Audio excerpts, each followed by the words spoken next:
वालेकुम वरहमतुल्लाहि वबरकातुहू। मैं आपका भाई मोहम्मद डोगर और मेरे साथ मौजूद हैं मेरे कैमरामैन एहसन अली साहब। आज हम अमीर शरीयत सैयद अताउल्लाह शाह बुखारी नव्वरल्लाहु मरकदहू की कब्र पर हाज़िर हुए हैं। हज़रत की कब्र भी यहाँ मौजूद है और हम हज़रत के ख़ानदान के बारे में थोड़ा सा मुख्तसर सा तारुफ़ करवा दें कि हज़रत के 4 बेटे थे और हज़रत की एक बेटी थी। सैयद कफ़ील शाह बुखारी जो इस वक्त हयात हैं, वो उनकी वालदा अमीर शरीयत की बेटी थी। तो सैयद कफ़ील शाह बुखारी जो हैं वो अताउल्लाह शाह बुखारी के नवासे हैं और इस वक्त हज़रत के जानशीन भी हैं। तो 4 बेटे थे हज़रत के। बड़े बेटे का नाम सैयद अबू ज़र मुआविया बुखारी था, दूसरे बेटे का नाम सैयद अताउल मोहसिन शाह बुखारी, तीसरे बेटे का नाम सैयद अताउल मोमिन शाह बुखारी और चौथे बेटे का नाम सैयद अताउल मुहम्मिन शाह बुखारी था। तो यहाँ पर अमीर शरीयत रहमतुल्लाह अलैह इनकी खिदमात हमारे सामने हैं। इन्होंने डट कर अंग्रेज़ का मुकाबला किया और हुज़ूर सल्लल्लाहु अलैहि वसल्लम की ख़त्म नबूवत के लिए अपनी कुर्बानी पेश की और फरमाया करते थे कि कुछ आधी ज़िंदगी जेल में गुज़री है और आधी रेल में गुज़री है। कुछ जेल में गुज़री मुशक्क़तें बर्दाश्त करते हुए, कुछ रेल में गुज़री ख़त्म नबूवत के लिए सफ़र करते हुए।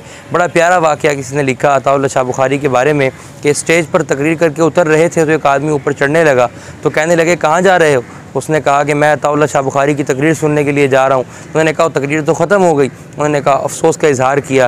अताउल्लाह शाह बुखारी ने उसको बिठाकर सारी तकरीर उसको दोबारा सुनाई। तो उसने कहा कि आपने अकेले के लिए आपने सारी तकरीर सुनाई? तो तारीख़ी जुमला इरशाद फरमाया कि पहले भी एक के लिए सुनाई थी और अब भी एक के लिए सुनाई। तो इन हज़रात का इखलास था, इन हज़रात की मेहनतें थी, मुशक्क़तें थी, अल्लाह के दीन को इन्होंने बर्दाश्त की इन्होंने। और माशाअल्लाह उल अज़ीज़ इस तमाम यहाँ पर ही मौजूद हैं। और मैं दाद देना चाहूँगा अताउल्लाह शाह बुखारी की आल औलाद को कि उन्होंने इस जगह को, इस कब्र को मईशत का ज़रिया नहीं बनाया, कारोबार नहीं बनाया। जिस तरह मुल्तान में दीगर मज़ारात हैं वहाँ पर कारोबार का ज़रिया बन चुके हैं, खुराफात वहाँ आम हैं। आप देखें यहाँ पर बिल्कुल उमूमी कब्रिस्तान के अंदर हज़रत को दफन किया गया। अहाता तो बाद में इसलिए बनाया गया कि बाद वाले लोग दूर दूर से लोग आते हैं ताकि उनको कब्र ढूँढने में परेशानी ना हो। बिल्कुल उमूमी कब्रिस्तान में हज़रत को दफन किया गया और इनकी सारी औलाद की कब्र भी यहाँ मौजूद है। आए हम आपको एक एक करके सारी कब्र दिखाते हैं। हज़रत की विलादत जो है वो यकम रबीउल अव्वल 1310 हिजरी जुम्मतुल मुबारक के दिन की है। हज़रत की वफ़ात जो है वो 9 रबीउल अव्वल 1381 हिजरी की है, बरोज़ पीर 21 अगस्त। आगे हम कब्र की तरफ बढ़ते हैं। ये हज़रत अमीर शरीयत के बड़े बेटे सैयद अबू ज़र मुआविया बुखारी रहमतुल्लाह अलैह की कब्र है। हज़रत की जानशीन थे। इनकी जो वफ़ात हुई है वो हुई है 1995 में पीर के रोज़। और तीसरे नंबर पर जो कब्र है वो हज़रत अबू ज़र मुआविया बुखारी की अहलिया ही की कब्र है।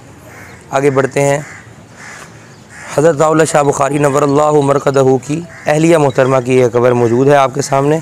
ये इनकी वफ़ात 1991 में हुई थी। और आगे हज़रत अमीर शरीयत की, जिस तरह हमने आपको बताया, एक की बेटी थी, ये उनकी कब्र है। लिखा हुआ है सैयदा बिनते अमीर शरीयत रहमतुल्लाह अलैह। इन्होंने हज़रत शाह साहब के घरेलू हालात के ऊपर भी एक किताब लिखी थी, वो भी मंजर आम पर मौजूद है, आप उसका मुताला फरमाएँ हज़रत के हालात के बारे में। और ये है सैयद मोहम्मद वकील शाह साहब रहमतुल्लाह अलैह की कब्र। आगे बढ़ते हैं कि अताउल मोमिन शाह बुखारी के जो तीसरे नंबर के बेटे थे अताउल मोमिन बुखारी, ये उनकी अहलिया की कब्र है। उनकी वफ़ात 2018 में हुई थी। और इसके बाद जो कब्र है वो सैयद अताउल मोहसिन शाह बुखारी की अहलिया की कब्र है। इनकी वफ़ात हुई थी 1998 में। उसके बाद ये जो छोटी कब्र है ये आप देख रहे हैं, ये चूँकि इस पर तख्ती नहीं लगी हुई, शायद ख़ानदान के किसी बच्चे की कब्र हो। और दूसरे नंबर के बेटे सैयद अताउल मोहसिन शाह बुखारी की ये कब्र है आपके सामने। इनकी जो वफ़ात हुई थी वो 1999 में हुई थी। बड़े बेटे की वफ़ात 1995 में हुई, दूसरे बेटे की वफ़ात 1999 में हुई। उसके बाद हज़रत के जानशीन बने सैयद अताउल मोमिन शाह बुखारी नव्वरल्लाहु मरकदहू। ये भी 1-2 साल पहले इनकी वफ़ात हुई है।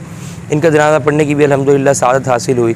और उसके बाद हज़रत के जो आखिरी नंबर के बेटे थे, छोटे बेटे, अताउल मुहम्मिन शाह बुखारी, ये उनकी कब्र है और इनकी वफ़ात हुई थी 2021 बरोज़ हफ्ता मुल्तान। तो अल्हम्दुलिल्लाह हमें इन दोनों हज़रात की, मुझे ख़ास तौर पर इनका जनाज़ा पढ़ने की सआदत हासिल हुई। ये वो लोग थे, इन्होंने अपनी जवानियाँ अल्लाह के दीन के लिए लगा दी और इन्होंने अल्लाह के दीन को ज़रिया मुआश नहीं बनाया और इन्होंने अल्लाह के दीन का काम किया। आज इन हज़रात की कब्र मौजूद हैं और बिल्कुल उमूमी कब्रिस्तान के अंदर मौजूद हैं। मैं आप हज़रात से यही गुजारिश करूँगा कि जब भी आप मुल्तान आएँ तो लाजमी यहाँ कब्रिस्तान पर तशरीफ़ लाएँ। चौक फुआरा से रोड मुड़ता है अंदर की तरफ, यहाँ पर बाहर जूस वाला बैठा है, ख़ास निशानी उसकी ये है, यहाँ पर एक कब्रिस्तान मौजूद है। और चूँकि मुझे बहुत सारे लोगों ने इसरार किया और कहा कि चूँकि आप मुल्तान में रहते हैं, हम लोग बाहर हैं बर्मिंघम में, दूसरे ममालिक के अंदर, हम कब्र नहीं देखी हज़रत की, तो इसलिए मैंने आज ये व्लॉग बनाया। और बहुत सारे लोग जो हमारे नाजरीन हैं फ़ेसबुक पर, यूट्यूब पर, तफ़क्कुफ़ दीन चैनल पर, तो इंशाअल्लाह अज़ीज़ उनके लिए भी ये नाफ़े होगा। लेकिन जब आप हज़रात मुल्तान तशरीफ़ लाएँ तो यहाँ पर ज़रूर तशरीफ़ लाएँ और यहाँ पर आकर इन हज़रात के वसीले से अल्लाह जल्ल जलालहू से दुआ फ़रमाएँ। अपने भाई मोहम्मद को इजाज़त दीजिए। अस्सलामु अलैकुम।